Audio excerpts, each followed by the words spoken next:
Hello friends, எல்லாருக்கும் வணக்கம். நான் உங்கள் ராகுல் ஆர்கேஎஸ். டிஎன்பிஎஸ்சி எக்ஸாமை பொறுத்தவரை பார்த்தீங்கன்னா, பொது அறிவுலையும் தமிழ் இலக்கியங்கள்லேருந்து கொஸ்டின் கேட்பாங்க.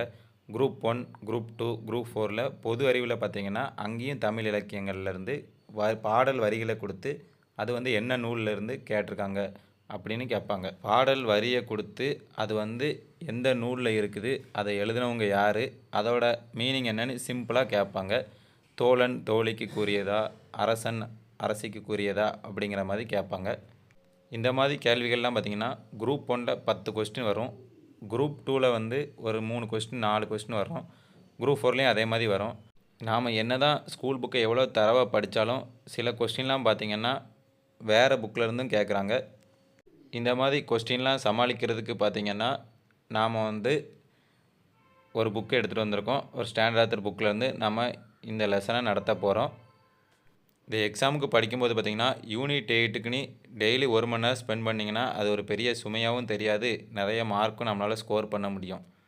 அது மட்டும் இல்லாமல் பார்த்திங்கன்னா இந்த ஒரு கொஸ்டினை மட்டும் நீங்கள் வாசிச்சுட்டு போனீங்கன்னா இந்த மாதிரி லைன்லாம் நம்ம படிக்கணுமா வேண்டாமா அப்படிங்கிறது உங்களுக்கே தெரியும். இதில் கொஸ்டின் நம்பர் 21 பாருங்கள். தமிழ் இலக்கியங்கள் திரை இசை பாடல்களில் ஏற்படுத்தியிருக்கும் தாக்கத்தினை சான்றுகளுடன் விவரி. இந்த கொஸ்டினுக்கு நாம் ஆன்சர் பண்ணணும்னா திரை இசை பாடல்களில் என்னென்ன தமிழ் இலக்கியங்கள்லேருந்து வார்த்தைகள் பயன்படுத்தியிருக்காங்கங்கிறது நமக்கு ஞாபகம் இருக்கணும். இதில் ஒரு எக்ஸாம்பிள் சொல்கிறேன். முருகரோட பாட்டில் பார்த்திங்கன்னா சங்கத்தமிழ் மூன்றும் அப்படின்னு ஔவையார் பாடுத மாதிரி ஒரு பாட்டு இருக்கும். எத்தனை பேருக்கு எக்ஸாமில் ஞாபகம் வந்துன்னு தெரில. இந்த லைன் இந்த யூனிட்லேயே இருக்குது. பின்னாடி நீங்கள் இந்த வீடியோவை ஃபுல்லாக பார்த்தீங்கன்னா இந்த லைன் வரும்போது நான் மென்ஷன் பண்ணி சொல்லியிருப்பேன் குரூப் 1ல் கேட்ட கொஸ்டின்னு. ஸோ இதே மாதிரி நிறைய லைன் இந்த புக்கில் இருக்குது. இது எல்லாம் நீங்கள் படிச்சுட்டே வரும்போது திடீர்னு எக்ஸாமில் ஞாபகம் வந்துன்னா உங்களுக்கு யூஸ் ஆகும். ஸோ இந்த மாதிரி நீங்கள் எல்லாமே படிக்கும்போது உங்களுக்கு எதுவுமே வேஸ்ட் ஆகாது. நீங்கள் முழு நம்பிக்கையோடு படிக்கலாம். கேள்விகள் பார்த்திங்கன்னா ப்ரிலிம்ஸில் மட்டும் இல்லை, மெயின்ஸ்லேயும் இதே மாதிரி எக்ஸ்பெக்ட் பண்ண முடியும். ஸோ நீங்கள் படிக்கிறது பார்த்திங்கன்னா எல்லாமே பெஸ்ட்டு தான். இப்போ நிறையா டைம் இருக்குது, வீட்டில் தான் இருக்குது. ஃபஸ்ட்டு வீடியோ பார்த்திங்கன்னா முச்சங்கம் தோன்றிய வரலாறு, அதாவது தமிழ்நாட்டில் 3 சங்கங்கள் தோன்றிய வரலாறு தான் பார்க்க போகிறோம். முதலாவது சங்கம் எங்கே தோன்றுச்சின்னு பார்த்திங்கன்னா தென்மதுரை ஃபக்ருலி ஆற்றங்கரையில் தான் தோன்றுச்சு. ஆதரித்த அரசர்கள் யாரெல்லான்னு பார்த்திங்கன்னா காய்ச்சின வழுதி முதல் கடுங்கோன் வரை ஆதரித்த அரசர்கள். மொத்தம் பார்த்திங்கன்னா 7 பேர். இயற்றிய நூல்கள் என்னெல்லான்னு பார்த்திங்கன்னா பரிபாடல், முதுநாரை, முதுகுருகு, களரி மாவிரை, அகத்தியம் போன்ற நூல்கள் முதல் சங்கத்தில் அரங்கேற்றப்பட்ட நூல்கள். இலக்கண நூல் என்னன்னு பார்த்திங்கன்னா அகத்தியம். அந்த சங்கத்துக்கு மொத்தம் வந்த புலவர்களோட எண்ணிக்கை பார்த்திங்கன்னா 549. மொத்தம் இருக்கிற பாடல்கள் பாடிய புலவர்களின் எண்ணிக்கை 4449. அதாவது எந்த ஊர்லலாம் புலவர்கள் பாடியிருப்பாங்களோ அதையெல்லாம் கலெக்ட் பண்ணி கொண்டு அரங்கேற்றின இடம் தான் சங்கம். அடுத்து பார்த்திங்கன்னா இடைச்சங்கம். இடைச்சங்கம் நடந்த இடம் பார்த்திங்கன்னா கபாடபுரம். இது குமரி ஆற்றங்கரை. ஆதரித்த அரசர்கள் வெண்டோர் செழியன் முதல் முடத்திருமாறன் வரை எல்லாமே பார்த்திங்கன்னா பாண்டிய மன்னர்கள் தான். மொத்தம் 57 மன்னர்கள். நூல்கள் என்னெல்லாம்னு பார்த்திங்கன்னா பெருங்கலி, குருகு, வெண்டொலி, தொல்காப்பியம், வியாழமாலை, அகத்தியம், மாபுராணம், பூதபுராணம், இசைநூல் விளக்கம். இலக்கண நூல் என்னெல்லாம் பார்த்திங்கன்னா அகத்தியம், தொல்காப்பியம். இருந்த புலவர்கள் மொத்தம் 59 பேர். பாடிய புலவர்கள் பார்த்திங்கன்னா 3700 பேர். அதாவது பார்த்திங்கன்னா ஒவ்வொருத்தரும் ஒவ்வொரு பாட்டு எழுதியிருப்பாங்க. அதையெல்லாம் கலெக்ட் பண்ணி மொத்தமாக சேர்த்து கொண்டு வந்திருக்காங்க. புறநானூறு பார்த்திங்கன்னா புறநானூர்லேயே ஏகப்பட்ட புலவர்கள் பாடிய பாடல் தான் புறநானூறு. அதெல்லாம் கலெக்ட் பண்ணி வச்சுருக்காங்கல்ல, அதே மாதிரி தான் இதுவும். அடுத்து பார்த்திங்கன்னா கடை சங்கம், அதாவது 3வது சங்கம். இருந்த இடம் பார்த்திங்கன்னா இன்றைய மதுரை வைகை ஆற்றங்கரை. ஆதரித்த அரசர்கள் யாரெல்லாம் பார்த்திங்கன்னா முடத்திருமாறன் முதல் உக்கிர பெருவழுதி வரை 49 பேர். பாடிய மன்னர்கள் மொத்தம் 3 பேர். காலம் பார்த்திங்கன்னா 1850 ஆண்டுகள். இது காலம் எப்படி போட்டிருக்காங்கன்னு எனக்கு புரியலை. உங்களுக்கு புரிஞ்சால் நீங்கள் கமெண்ட் பண்ணுங்கள். மொத்தமாக சங்கத்துக்கு வந்த புலவர்கள், அதாவது அங்கே இருந்த புலவர்கள் பார்த்திங்கன்னா மொத்தம் 49 பேர். பாடிய புலவர்கள் 449 பேர். நூல்கள் பார்த்திங்கன்னா நெடுந்தொகை, குறுந்தொகை, நற்றிணை, புறநானூறு, ஐங்குறுநூறு, பதிற்று பத்து, களி, பரிபாடல், கூத்து, வரி, குற்றிசை, பேரிசை. இந்த நூல்கள்லாம் கடைச்சங்கத்தில் இயற்றப்பட்ட நூல்கள். புலவர்கள் யாரெல்லாம் பார்த்திங்கன்னா, அதாவது முக்கியமான புலவர்கள் யாரெல்லாம் பார்த்திங்கன்னா சிறு மேதாவியார், சேந்தம்பூதனார், அறிவுடையார், பெருங்குன்றூர் கிழார், இளந்திருமாறன், மதுரை ஆசிரியர் நல்லந்துவனார், மருதனின் நாகனார், மதுரை கணக்காயனார் மகனார் நக்கீரனார். இவங்கெல்லாம் முக்கியமான புலவர்கள். இலக்கணம் பார்த்திங்கன்னா அகத்தியம், தொல்காப்பியம். தமிழ்நாட்டில் பார்த்திங்கன்னா அந்த காலத்தில் மொத்தம் 3 சங்கங்கள் நடத்தினாங்க. நடத்தியவர்கள் யார் பார்த்திங்கன்னா பாண்டிய மன்னர்கள் தான். அதை பற்றின பேசிக்கான இன்ஃபர்மேஷன் தான் இப்போ பார்த்துருக்கோம். அதில் எப்போ நடந்துச்சு, எங்கே நடந்துச்சு, ஆதரித்த அரசர்கள் யார், இதுதான் ரொம்ப முக்கியமானது. ஆதரித்த அரசர்கள் பேர் மட்டும்தான் இது வரைக்கும் ஒரே ஒரு எக்ஸாமில் கேட்டிருக்காங்க. ஸோ அதை மட்டும் பார்த்துக்கோங்க. சங்க காலத்தில் பார்த்திங்கன்னா மூவேந்தர்களுமே தமிழ் வளர்த்தனர் என்றாலுமே சங்கம் வைத்து தமிழ் வளர்த்தது யாருன்னு பார்த்திங்கன்னா பாண்டியர் தான். அதனால் அவங்களுக்கு தான் அந்த பெருமையை சேரும். சங்கம் என்ற சொல் பார்த்திங்கன்னா தொல்காப்பியத்தில் இல்லை. அதாவது தொல்காப்பியம் பார்த்திங்கன்னா முதல் தோன்றிய இலக்கண நூல். அங்கே அதில் சங்கம்ங்கிற வார்த்தை இல்லை.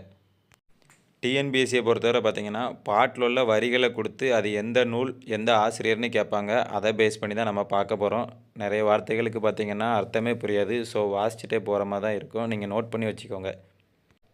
சகர கிளவியும் அவற்றோடற்றே அ, ஐ, ஔ என்னும் மூன்றலங்கடையே. அது ஸ்பெல்லிங் மிஸ்டேக்காக இருக்குது. தொல்காப்பியம்.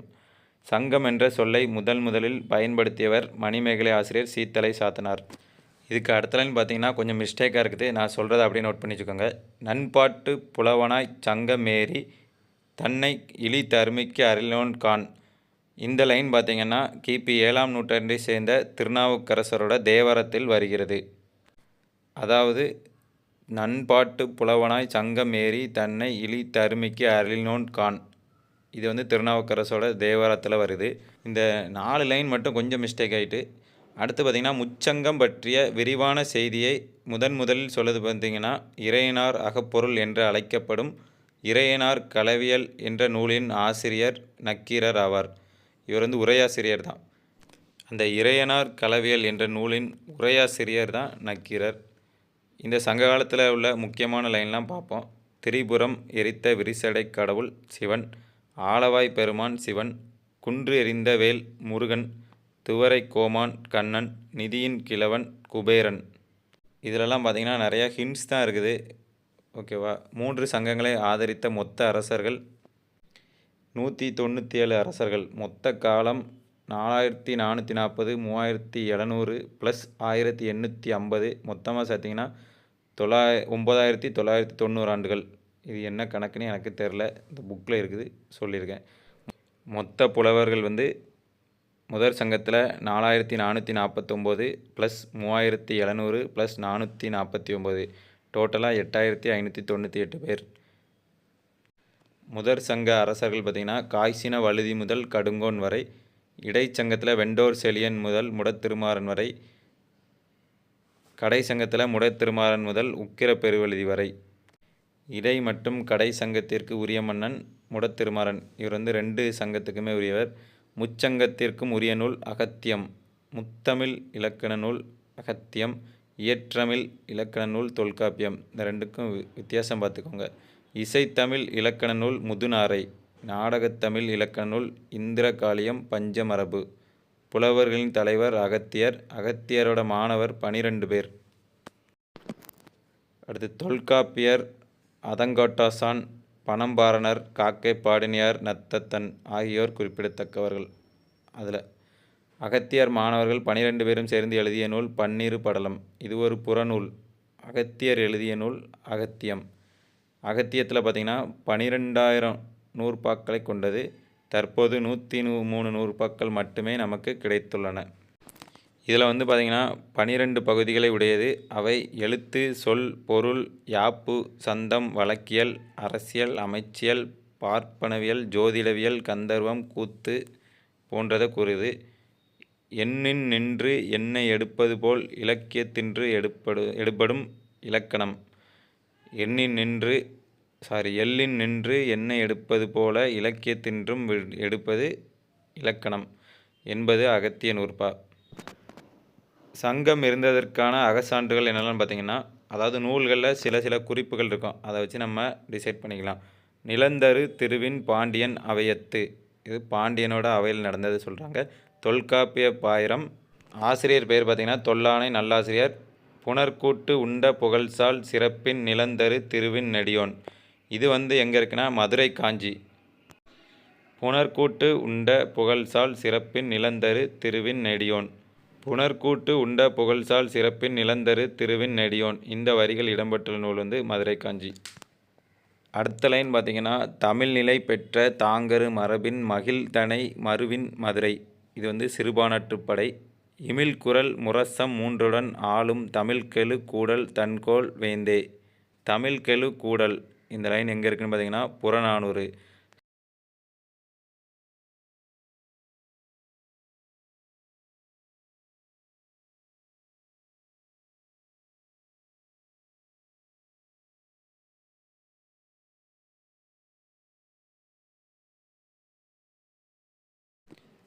அடுத்து பார்த்திங்கன்னா பற்றுளி ஆற்றுடன் பன்மலை அடுக்கத்து குமரி கோடும் கொடுங்கடல் கொல்ல. இது சிலப்பதிகாரம். இது நம்ம ஸ்கூல் புக்லேயே நிறைய படிச்சிருப்போம். அடுத்து பார்த்திங்கன்னா புலவர் செத்தா பொருந்திய நிலப்பிற்பொதியில் தென்றல் போலாது ஈங்கு மதுரை தென்றல் வந்தது காணீர். இதுவும் சிலப்பதிகாரத்தில் சொல்லப்பட்ட வரிகள். தென் தமிழ் நன்னாட்டு தீதிதீர் சிலப்பதிகாரம். தென் தமிழ் மதுரை இந்த லைன் ரொம்ப முக்கியம். தென் தமிழ் மதுரை மணிமேகலை. நிலநாவில் திரி தரு நீண்மாடக் கூடலார் புலன் நாவில் பிறந்த சொல் புதிது உண்ணும் பொழுதன்றோ. இது பார்த்திங்கன்னா கலித்தொகையில் சங்கமத்தி சொன்ன வரிகள். அடுத்து செதுமொழி சித்த செவி செருவாக முதுமொழி நீராப் புலன்னா உழவர் புதுமொழி கூட்டுண்ணும் புரிசை கூழ் மதுரை. இது கலித்தொகையில் சொல்லப்பட்ட வரிகள். அடு ஈண்டு தளத்தகுதல் வேண்டி பாண்டியன் பாடு தமிழ் வளர்த்த கூடல் புறத்திரட்டு ஆசிரிய மாலை. உறைவான் உயர்மதிர் கூடலில் ஆய்ந்த ஒன் தமிழன் துறைவாய் அழைத்தனையோ திருவாசகம். புகழி ஞான சம்பந்தன் உரைசெய் சங்கமலி செந்தமிழ் சம்பந்தர் தேவாரம். சங்கமலி தமிழ் சங்கமுகத்தமிழ் திருமங்கை ஆழ்வாரின் பெரிய திருமொழி. வியாத்தமிழ் உடையாள் பல்வேறு கடற்றானை பாண்டியன். இது பார்த்திங்கன்னா பெரிய புராணத்தில் சொல்லப்பட்ட வரிகள். தலைச்சங்க புலவர்தம் முன். இது பெரிய புராணம். செந்தமிழ் நாட்டகன் பொதியிர் திருமுனிவன் தமிழ்ச்சங்கம் சேர்க்கிற்பிரேல் கம்பராமாயணம். கம்பராமாயணத்திலையும் சொல்லியிருக்காங்க. இது பார்த்திங்கன்னா அடுத்த லைன் ரொம்ப ரொம்ப முக்கியமானது. சங்கத்தமிழ் மூன்றும் தா. இது ஔவையார் தனிப்பாடல். குரூப் 1 மெயின்ஸில் கூட பார்த்திங்கன்னா சங்கத்தமிழ் மூன்றும் தா அப்படின்னு ஒரு பாட்டே இருக்கும். குரூப் 1 மெயின்ஸில் எப்படி கேட்டிருந்தாங்கன்னா சங்ககால இலக்கியங்கள் தமிழ் திரை இசை பாடல்களுக்கு எப்படி பங்காற்றியதுன்னு கேட்டிருந்தாங்க. இந்த லைன் நீங்கள் கண்டிப்பாக கேட்டிருப்பீங்க. முருகரை பற்றின ஒரு பாடலில் சங்கத்தமிழ் மூன்றும் தா அப்படின்னு ஔவையார் பாடுத மாதிரியே இருக்கும். ஸோ இதிலேருந்து நம்ம அதை எடுத்து எழுத முடியும். 3 வகை சங்கத்து 4 வர்ணத்தோடு பட்ட சான்றோர். தொல்காப்பியம் பேராசிரியர் உரை. 3 வகை சங்கத்து 4 வர்ணத்தோடு பட்ட சான்றோர். தொல்காப்பியம் பேராசிரியர் உரை. சோமன் வழிவந்த பாண்டிய நின் நாட்டுடைத்து நல்ல தமிழ். நச்சினார் கிணியரின் திருமுருகாற்றுப்படை உரை மேற்கோள். கம்பர் பார்த்திங்கன்னா தம் நூலை சங்க அனுமதி பெற்றே அரங்கேற்றினார். திருவாய்மொழி சங்கப்பலகை ஏறியது. சங்கப்பலகை தந்த படலம் பார்த்திங்கன்னா திருவிளையாடற் புராணத்தில் உள்ளது. சங்கம் பற்றி கூறும் வெளிநாட்டவர் தாலமி பிளினி பெரிப்ளஸ் ஆசிரியர். சங்கம் பற்றி கூறும் வெளிநாட்டு நூல்கள் என்னெல்லாம் பார்த்திங்கன்னா மகாவம்சம் ராஜவாணி ராஜரத்னாகிரி. சங்கம் பற்றி கூறும் சாசனம் செப்பேடு பட்டயம் என்னதுன்னு பார்த்திங்கன்னா சின்னமனூர் செப்பேடு 10ஆம் நூற்றாண்டை சேர்ந்தது. இதில் பார்த்திங்கன்னா மகாபாரதம் தமிழ் படுத்தும் மதுராபுரி சங்கம் வைத்தும்னு வரும். இது நம்ம ஸ்கூல் புக்லேயே படிச்சிருப்போம். கொஞ்சம் ஸ்பெல்லிங் மிஸ்டேக் ஆகிட்டு. அடுத்து பார்த்திங்கன்னா நிறைய தமிழ் ஆசிரியர்களே அதாவது ஆய்வாளர்களே சங்கத்தை மறுத்திருப்பாங்க. என்னெல்லாம் பார்த்திங்கன்னா யாரெல்லாம் பார்த்திங்கன்னா முச்சங்கத்தையும் மறுத்தவர்கள் பிடி சீனிவாச ஐயங்கார், கேஎன் சிவராஜ பிள்ளை, கா நமச்சிவாய முதலியார். ஒரு சங்கத்தை மட்டும் ஏற்றவர்கள் T R Seshagiri Sastri, V R Ramachandra Dikshitar, K A Nilakanta Sastri, Vaiyapillai. முச்சங்கங்களையும் ஏற்றவர்கள் உவே சாமிநாத ஐயர், காசு பிள்ளை, கா அப்பாத்துரை, தேவனைய பவனர். அந்த இன்னும் நிறையா ஸ்பெல்லிங் மிஸ்டேக் ஆகிட்டு. இந்த சங்ககால இலக்கியங்களில் ரொம்ப முக்கியமானது பார்த்திங்கன்னா இறையனார் களவியல் உரை. அதை பற்றிய செய்திகள் பார்த்திங்கன்னா நூலின் பெயர் அகப்பொருள் அல்லது களவியல். அதாவது இறையனார் அகப்பொருள்னு சொல்லுவாங்க, இறையனார் களவியல்னு இன்னொரு பேர் சொல்லுவாங்க. இயற்றியவர் இறையனார் ஆலவாய் உடையார் சிவன். களவு கற்பு என்ற 2 இயல்களை கொண்டது. மிகுதியால் களவியல் என்று பெயர் பெற்றது. மொத்தம் 60 நூற்பாக்கள் உள்ளன. நூலின் காலம் கிபி முதல் நூற்றாண்டு.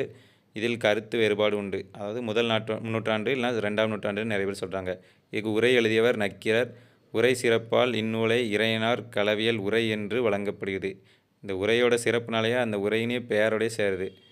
தமிழில் தோன்றிய முதல் உரையாசிரியர் நக்கீரர். அதாவது இது வந்து பாட்டு மட்டும்தான் இருக்குது இறையனார் அகப்பொருளில். அதை வந்து விளக்கி எழுதினவர் தான் நக்கீரர். ஸோ அது அப்படியே பெயரோடய சேர்ந்து இறையனார் அகப்பொருள் உரையினே சொல்லப்படுது. இறையனார் களவியலுக்கு 49 பேர் மொத்தம் உரை எழுதியிருக்காங்க. அதில் வந்து நக்கீரரோட உரை தான் சிறப்பு. இந்த இறையனார் அகப்பொருளுக்கு பார்த்திங்கன்னா நிறைய பேர் உரை எழுதியிருக்காங்க. அதில் யாரெல்லாம் பார்த்திங்கன்னா மதுரை கணக்காயனார் மகனார் நக்கீரர், கீரன் கொற்றனார் தேனூர் கிழார், செல்வத்தாசிரியர் பெருந்தேவனார், மணலூர் ஆசிரியர் புளியங்காய் பெருஞ்சேந்தனார், செல்லூர் ஆசிரியர் ஆண்டை பெருங்குமரனார். இவங்க எல்லாமே பார்த்திங்கன்னா தனித்தனி பேர்.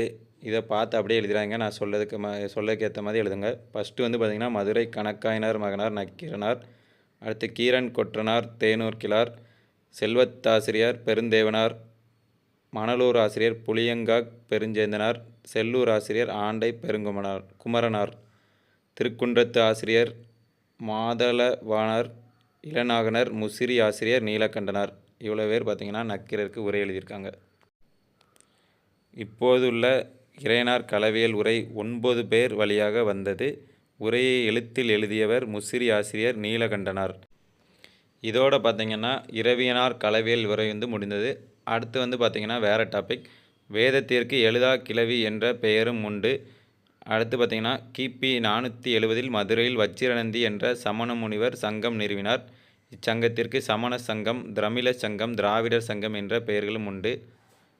இதெல்லாம் பார்த்திங்கன்னா முற்காலத்தில் நடந்தது. இப்போ பார்த்திங்கன்னா 14/9/1901 பாண்டித்துரை தேவர், அதாவது பாலவ தத்தம் ஜமீன்தார் உக்கிரபாண்டியன் என்பவர் மதுரை தமிழ்ச்சங்கம் நிறுவினார். அதாவது 3 சங்கத்துக்கு பிறகு பிற்காலத்தில் 1901 பாண்டித்துரை தேவர் என்பவர் சங்கம் நிறுவியிருக்கார். அடுத்து சில ஹிண்ட்ஸ் கொடுத்துருக்காங்க. யாமலேந்திரன் செய்தது இந்திர காளியம், அறிவாளர் செய்தது பஞ்சமரபு, அதிவாயாளர் செய்தது பரத சேனாதிபதியம், மதியானார் செய்தது நாடகத்தமிழ் நூல், ரகுமானார் செய்தது இசை நுணுக்கம், வாச்சையனார் செய்தது காமசூத்திரம், அதிவீரராம பாண்டியன் செய்தது கொக்கோகம். காமசூத்திரத்தை தமிழில் மொழிபெயர்த்தவன் அதிவீரராம பாண்டியன். லாஸ்ட்டில் சம்டைம் பார்த்திங்கன்னா அது என்ன கொடுத்துருக்காங்கன்னு எனக்கும் புரியலை. சரி, இருந்தாலும் நம்ம அப்படி ஹிண்ட்ஸ் மாதிரி கொடுத்துருக்கறதுனால அப்படியே ரீட் பண்ணேன். உங்களுக்கு அண்டர்ஸ்டாண்ட் ஆச்சு. அப்படி என்னதுன்னு புரிஞ்சுன்னா கீழே கமெண்ட் பண்ணுங்கள். அடுத்த வீடியோவில் என்னென்னு நான் சொல்கிறேன். இந்த வீடியோவில் பார்த்திங்கன்னா 3 சங்கங்கள் தோன்றிய வரலாறு, அதில் என்னென்ன நூல்கள் முக்கியமானதெல்லாம் கொண்டு வந்தாங்க அப்படிங்கிறத பார்த்தோம். இனி அடுத்த வீடியோவில் நெக்ஸ்ட்டு டாபிக் பார்ப்போம்.